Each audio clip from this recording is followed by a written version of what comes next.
एक बार एक आदमी को अपने गार्डन में टहलते हुए किसी टहनी से लटकता हुआ एक तितली का कोकून दिखाई पड़ा।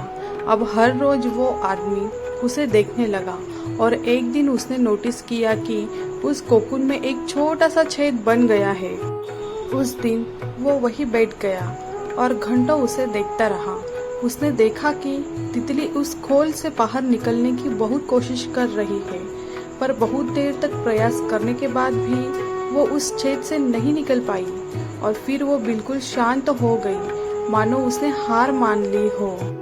इसलिए उस आदमी ने निश्चय किया कि वो उस तितली की मदद करेगा। उसने एक कैंची उठाई और कोकून की ओपनिंग को इतना बड़ा कर दिया कि वो तितली आसानी से बाहर निकल सके।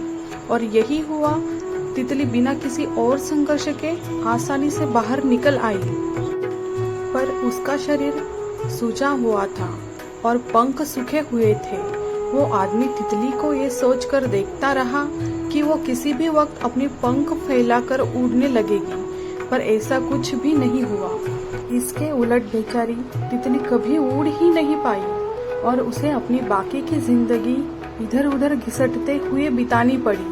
आदमी अपनी दया और जल्दबाजी में ये नहीं समझ पाया कि दरअसल कोकून से निकलने की प्रक्रिया को प्रकृति ने इतना कठिन इसलिए बनाया है ताकि ऐसा करने से तितली के शरीर में मौजूद तरल उसके पंखों में पहुंच सके और वो छेद से बाहर निकलते ही उड़ सके।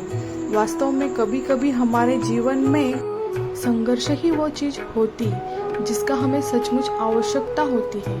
यदि हम बिना किसी स्ट्रगल के सब कुछ पाने लगे तो हम भी एक अपंग के समान हो जाएंगे।